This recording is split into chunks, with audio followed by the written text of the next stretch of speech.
I know with the kids that I work with for grief support, we do something called fruit ball, where the kids that I work with, they've lost somebody significant in their life, like a parent, grandparent, sibling, etc. And one of their favorite things that we do at camp is we get rotten fruit from grocery stores, huge buckets, and we just let them smash the crap out of them in a yard, and they love it. So that could be healthy. You go out with this team, you get to hit some balls, have a good night. But is it unhealthy if you go drink all night afterwards and you drive home and you're putting your life and other lives at risk? We really evaluate what those supportive relationships are. And then healthy coping strategies. We went there were some great things this morning with Jamie as going through mindfulness, meditation. Those are definitely things that should be put into practice. Just breathing. If any of you have an Apple Watch, it reminds me every hour to take breaths, and I can actually see it on my watch reduce my heart rate. And it's working for this one. It's really good for me during the day. He didn't know I was going to say that? Right here. Oh, I forgot. I'm sorry. You're being so quiet.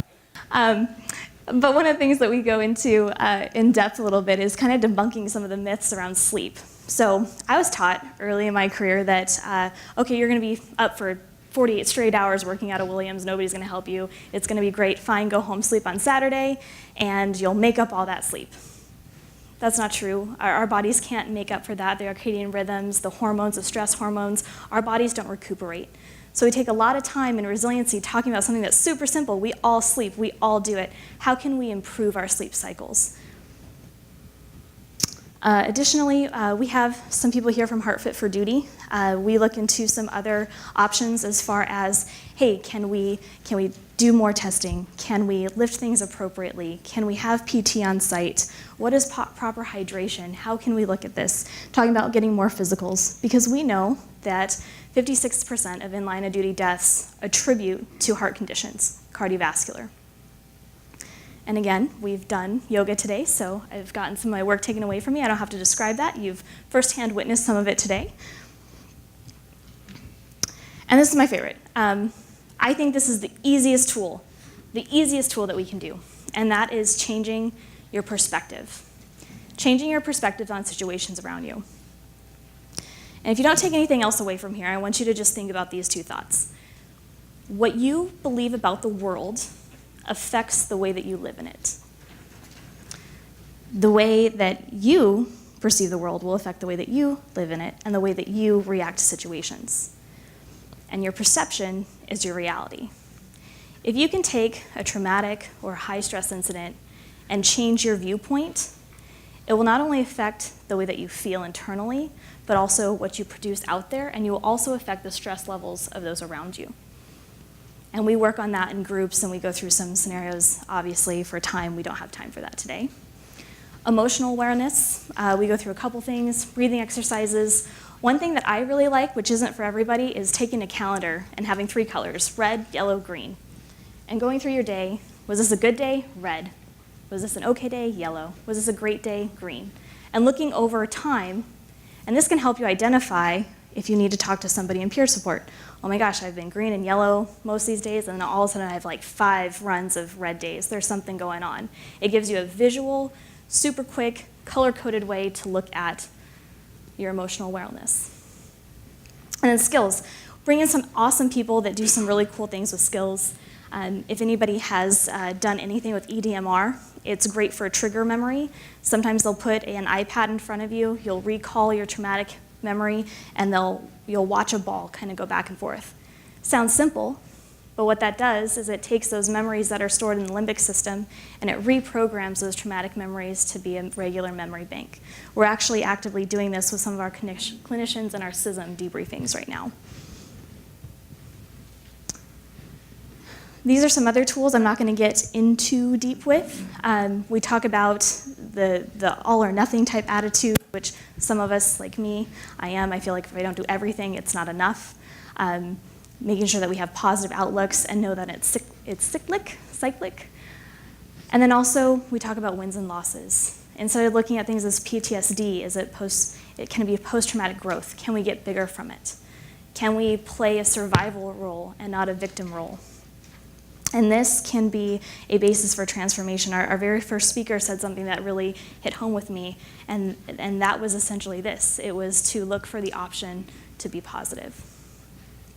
We have worksheets. I know there's people that they need to get pen to paper, and they need to write it down, and they need to quantify it. They need to evaluate their situation. Is this stomach ache cancer? The worst thing that's ever happened to you? Husband's really good at doing that. Or no, is it because you ate gas station sushi? It's more like a 3, you're gonna be okay. Sometimes I feel like I need to pull this out and be like, no, it's a 3, you're gonna be fine. So some of us need that. Some of us need that reality.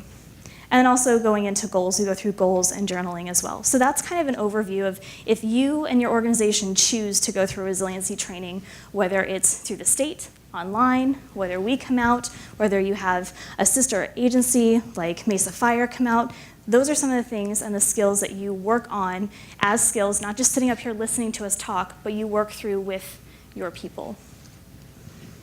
And so again, just to recap, because I believe in summaries, resiliency shoes, supportive relationships, healthy coping strategies, optimism, emotional awareness, and some skills. So I know we jammed a lot of information in a short time period today. So just to go over it real quick in summary, we recognize some of the stressors, our physical stressors, cognitive, behavioral, spiritual.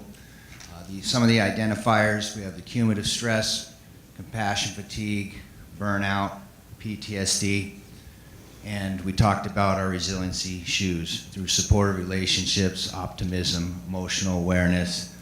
But the key is you have to be willing to get, ask, and give help if you want to be successful with this. Here's a list of some first responder resources. And we provided this in your handouts as well. So now we will open it up to questions and answers from our previous presentation and this one. Yes, ma'am. Yes, so the name of the book was the question. This is called First Response Resiliency. The second edition is the one that's free on PDF. And if you need to look it up by authors, it's Callahan, Marks, and Grill. And that's on the website. That's on the DHS website. Oh, and that's on the DHS website now, which is on there. If you don't have a website internally for your departments, copy and paste that. I know everybody has closed social media groups like Facebook and things like that. Great way to put a link on there as well. Any other questions? Any questions about HSIs, the way we developed anything? Right here. You guys were talking about doing a train-the-trainer. Yes. And how would you Okay, so train the trainer. The announcement will come from AZDHS. They'll send it out. We're going to be hitting different parts of the state.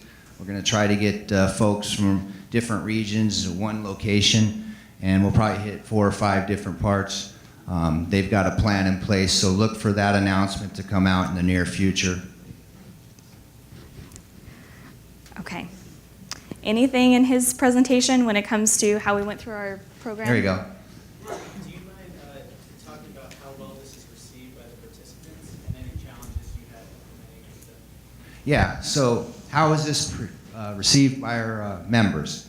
So, you know, initially people were reluctant. They were kind of standoffish. But once we had the training and we have our peer support team members out there as advocates, people are using the program. I've had people come up to me and you know, they felt comfortable talking to me and they've shared their experience. And so we know the program's working. And our whole thought process is if we can help one member, save one member from taking their own life, then it's worth it. And that's why we're here today, to lay out our program. And we will help all of you put together a program. Our resources, we will hand them over to you. If you have questions, please contact us. We'll take the time to lay it out for you and help you build your program. And can I add on to that really quick? Absolutely. So we had a member, actually, when we were doing our in-person resiliency training, and I think that having it online is great, but if you can do it in person, I think that there's a lot of value to that. And this person, I'm a cadet, so I was riding along, and he's known for a gruff exterior, and he pulled me aside right before we went into training, and in a kind of a demeaning way, he was like, "Nicole, I'm going to go throw myself off the building, and and then we're going to really have something to talk about." I was like, "Okay, we're going to see." So we're standing at the door on the way out, and he comes back, his whole demeanor changed after our resiliency training, and he goes, "That was really good." That's where we're creating the advocates within our organization. That's where we're making the touch points. That's where we're actively changing our stigma.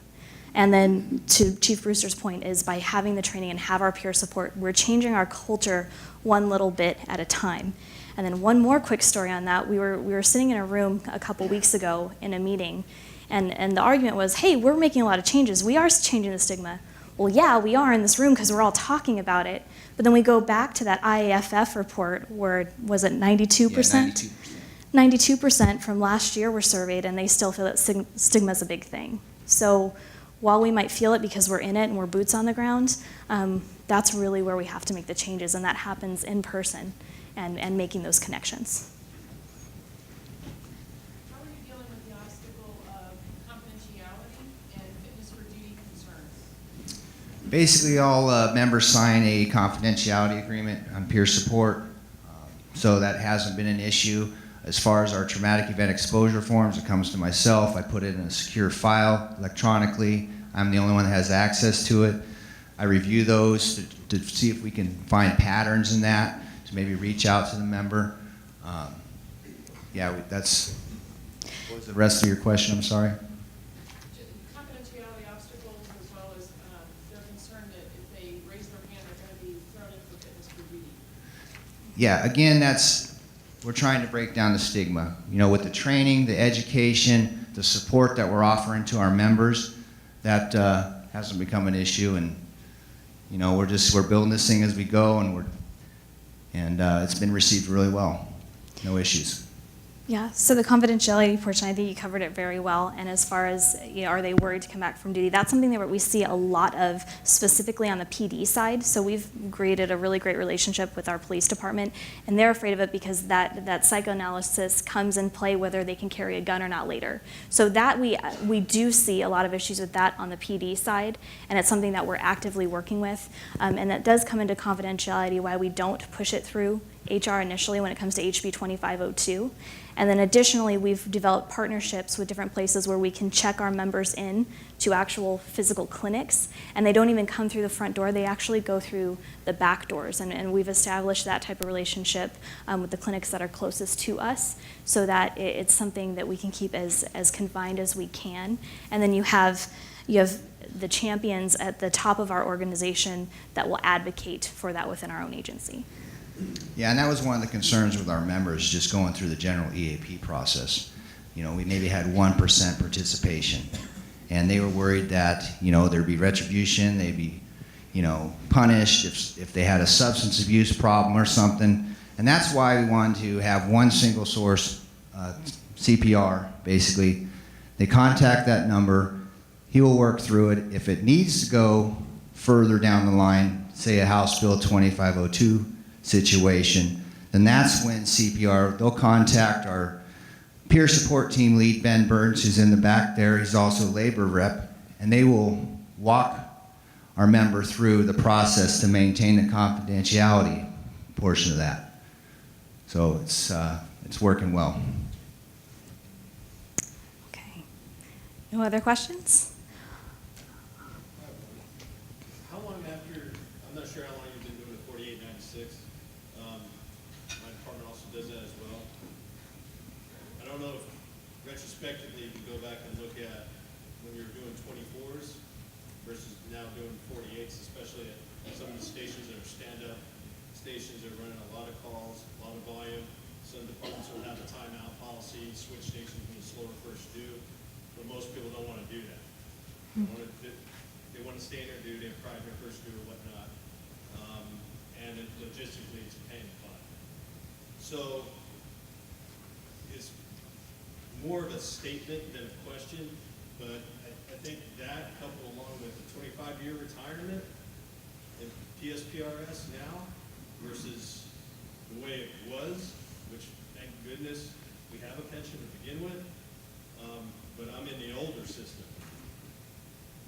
we can retire at 20, all the people coming in the door now, we're gonna see a prevalence of this. This is gonna increase. If we think it's a problem now, it's gonna snowball further on down the line. So Absolutely. it's more of a food for thought that the seeds that we're planting today, of what you guys are doing in Peoria, we all need to do. Absolutely. And not just fire, but EMS, hospitals. We all need to think of that. Absolutely. Resiliency is the key, especially for longevity. Absolutely. It's so important. And we do, as an industry, need to do something. There's a lot of talk about it. We've been hearing about it for a number of years, but look at the 92%. We need to take action, folks. We need to do something. Yeah. And then just really quick, something else that we're implementing with that as well, to your point, is starting to put this in at our academy level. So as soon as they're coming in, we're actually taking a day to actually cover some of these things. So that's really key, and we need to take a good hard look at, is that something that we make a priority when they're coming in the academy level, and maybe in pre-academy. Yeah. And they are doing that now. Glendale actually, in the Gripstick Academy, they're doing a resiliency class for the new recruits coming in. And then we're starting resiliency training when they come out of the academy. They do a 2-week period of learn the city, paperwork and stuff. We're going to start training our new recruits at that point in time as well. So we're changing the culture. We're trying to change the stigma, and these are the ways you can do it. There's another question over there. I was just going to say that if you work for a department who isn't well-versed in the legislative PTSD coverage, I really think that you need to start those conversations early, because we fought for a long time to get that passed, and it is passed, and it is something that you guys have access to, and you need to know what it is and how it's going to apply to your department, because it is going to be utilized often, and you need to have a seamless process, paperwork. Everybody needs to know, hey, if I have some PTSD, what am I owed as a member, boots on the ground? What type of coverage do I get? Because it's all laid out very clearly in the House bill. And I really recommend that you have whoever's in charge of wellness for your agency start looking at that, and that you guys have a plan of action. So somebody can call a number, even if you don't have a peer support team yet, and that's in the works, but it's kind of a pie in the sky. Get somebody there who knows about the House bill, because it is very helpful, and that is there for you guys to use. Absolutely. And we provided a great example of that in our book. We got it from Phoenix. I think it was PD. They laid it out. And so there's an overview of the House Bill 2502 in your handout. Any other questions? Okay. All right. Thank you.